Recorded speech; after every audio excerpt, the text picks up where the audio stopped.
মধুপুরের ছোট্ট একটি গ্রামে বাস করত এক কাঠুরিয়া আর তার একমাত্র মেয়ে মেঘলা।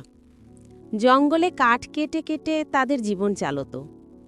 কিন্তু হঠাৎ করে কাঠুরে অসুস্থ হয়ে যাওয়াতে সে আর জঙ্গলে গিয়ে কাঠ কাটতে পারছিল না।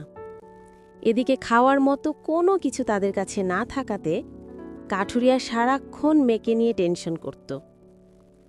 একদিন কোনো উপায় না পেয়ে মেয়ের কথা চিন্তা করে অসুস্থ শরীর নিয়ে কাঠ কাটার চিন্তা করে। বাবা, তুমি এখনো অসুস্থ, তুমি এই শরীর নিয়ে কাট কাটতে গেলে তুমি আরো বেশি অসুস্থ হয়ে যাবে। মারে, আজকে 2 দিন তুই না খেয়ে আছিস। এভাবে চলতে থাকলে তো আমরা না খেয়ে মারা যাব। এই গভীর জঙ্গলের আশেপাশে তো কোনো মানুষ নেই, কেউ আমাদেরকে সাহায্য করতে আসবে না। তুমি ছাড়া আমার এখানে কেউ নেই বাবা। তোমার কিছু হয়ে গেলে আমার কি হবে? আমি তোমাকে এই অসুস্থ শরীরে যেতে দিতে পারি না বাবা। আমার কিচ্ছু হবে না, তুই আমাকে নিয়ে চিন্তা করিস না। এই কথা বলেই কাঠুরিয়া কুড়াল নিয়ে জঙ্গলের দিকে হাঁটতে লাগল।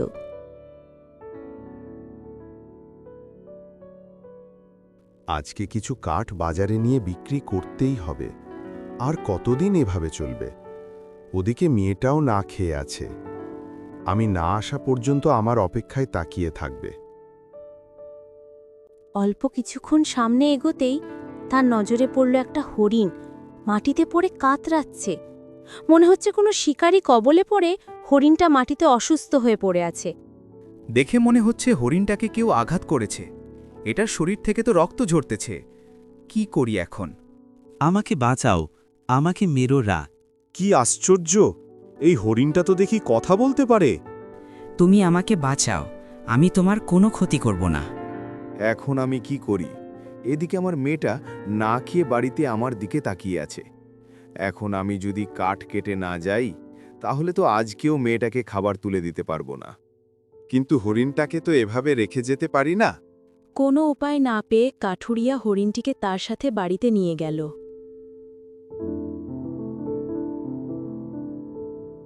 বাহ, কত সুন্দর হরিণ! আমি এত সুন্দর হরিণ আগে কখনো দেখিনি। তুমি হরিণ কোথা থেকে আনলে বাবা? আমি জঙ্গলে কাঠ কাটতে যাবার সময় দেখি হরিণটা আহত অবস্থায় পড়ে আছে। আমি কোনো উপায় না পেয়ে আমার সাথে করে বাড়িতে নিয়ে আসি। খুব ভালো করেছো বাবা। এভাবে জঙ্গলে পড়ে থাকলে হরিণটা মারা যেত। তুমি আজ থেকে আমাদের বাড়িতে থাকবে, আমার নতুন বন্ধু হয়ে। কিন্তু বাবার চোখে মুখে যেন কষ্টের চাপ। বাবা এটাকে নিয়ে তো চলে আসলো, কিন্তু মেয়ের খাবারের তো কোনো ব্যবস্থা করতে পারল না। এই কথা চিন্তা করে বাবা মনে মনে খুব কষ্ট পাচ্ছিল। কি হয়েছে বাবা? তুমি কি নিয়ে এত চিন্তা করতেছো? মারে, আমি তো গিয়েছিলাম কাঠ কেটে বাজারে বিক্রি করে খাবার নিয়ে আসার জন্য, কিন্তু আমি তো কাঠ কাটতে পারিনি, বাজারও যেতে পারিনি। আমি তো খাবারের কিছুই আনতে পারিনি। আমাকে বাঁচাতে গিয়ে এসব কিছু হয়েছে। তারা মানুষ হিসেবেও খুবই ভালো। আমাকেই তাদের জন্য কিছু একটা করতে হবে। তুমি আমাকে নিয়ে চিন্তা করো না বাবা, আমি ঠিক আছি, আমার কিছু হবে না। উপরওয়ালা আমাদের সাথে আছে।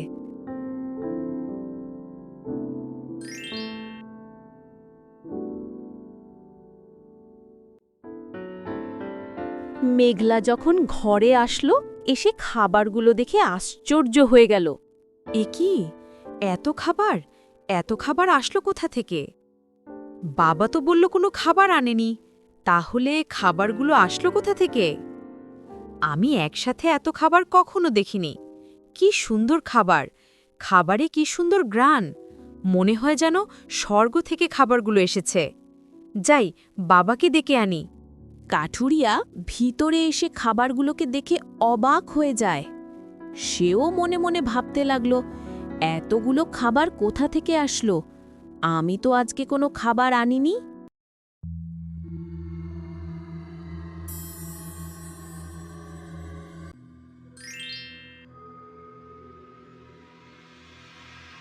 যাক, ভালোই হলো। থাকার মতো একটা জায়গা হয়ে গেল। ঘরের মানুষগুলো খুবই ভালো। আমার ক্ষতটা পুরোপুরি সেরে গেলে আমি এখান থেকে চলে যাব।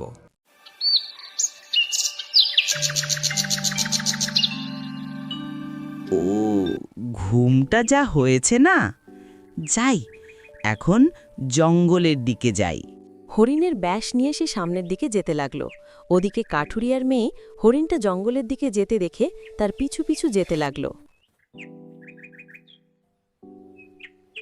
অল্প কিছু দূর সামনে এগোতেই হরিণটা তার আসল রূপে ফিরে আসলো।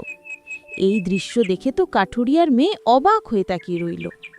কাঠুরিয়ার মেয়ে কিছু বলতে যাবে, তখনই দেখল তার কাছে একটা লোক এসেছে। মহারাজ, আপনার বাবা আপনাকে নিয়ে খুব টেনশন করছে। আপনি বড় মহারাজের কাছ থেকে 3 দিনের সময় নিয়ে এসেছেন। আজকে তো 3 দিন হয়ে যাবে। আমি মহারাজকে গিয়ে কি জবাব দিব? তুমি চিন্তা করো না, আমি সেই লক্ষ্য সফল হয়েছি। আমি তোমার মহারানীকে পেয়ে গেছি। আমার কষ্ট সফল হয়েছে। তুমি গিয়ে বাবাকে বলো আমি আমার রানীর খোঁজ পেয়ে গেছি। আমি তাকে শীঘ্রই আমার সাথে করে নিয়ে আসব। ঠিক আছে মহারাজ, আমি এখনই গিয়ে মহারাজকে খবর দিচ্ছি। মেঘলা দাঁড়িয়ে থেকে সব কিছু শুনতে পায়। তার মনে অনেক প্রশ্ন জেগে আছে। কে এই মহারাজ? কেনই বা সেই জঙ্গলে এসেছে? তাহলে সে আমাদের বাড়িতে হরিণের বেশে কেন আসলো? মেঘলা সব প্রশ্নের উত্তর খোঁজার জন্য মহারাজের কাছে এগিয়ে যায়। মহারাজ মেঘলাকে সামনে দাঁড়িয়ে থাকতে দেখে অবাক হয়ে যায়। মনে হয় মেঘলায় সব কিছু দেখে ফেলেছে। তার কাছে কোনো কিছু লুকিয়ে লাভ নেই। তাকে সত্যিটা বলে দেই। কে আপনি? কেনই বা হরিণের বেশে আমাদের বাড়িতে এসেছেন? আমি হলাম সন্দীপপুরের মহারাজার ছেলে। আমার নাম বিষ্ণু মহারাজ। আমার বাবা আমার বিয়ের জন্য অনেক মেয়ে খুঁজে এনেছে, কিন্তু আমার কাউকে পছন্দ হয়নি। তাই আমার বাবার কাছ থেকে আমি 3 দিনের সময় নিয়ে দেশের বিভিন্ন প্রান্তে ঘুরে বেড়াচ্ছি। আমাকে রাজার বেশে দেখলে সবাই চিনে ফেলবে, তাই আমি হরিণের বেশে এসেছি। কিন্তু একটা শিকারী আমাকে তার শিকার ভেবে আহত করে ফেলে। তখন তোমার বাবা এসে আমাকে উদ্ধার করে। তাই তো ভাবি, আপনি আসার পর থেকে আমাদের বাড়িতে এত রাজকীয় খাবার কোথা থেকে আসে? এসব কিছু আপনারই করা। আমার কারণে তোমার বাবা কাঠ কাটতে পারেনি। আমার কারণেই তোমরা না খেয়েছিলে। তাই আমি জাদুর শক্তি ব্যবহার করে তোমাদেরকে সাহায্য করেছি। আপনার রাজ্য কি অনেক বড়? ওখানে সবাই কি জাদুশক্তি জানে? হ্যাঁ, ওখানে সবাই জাদুশক্তি জানে। তুমি আমার রানী হলে তুমিও জানতে পারবে। যদি আমার বাবা অনুমতি দেয়, তাহলে আমি আপনার সাথে যাব। তারা দুজনে বাবার কাছে অনুমতি নিয়ে জাদুর রাজ্যে চলে গেল আর সুখে শান্তিতে জীবন কাটাতে লাগলো।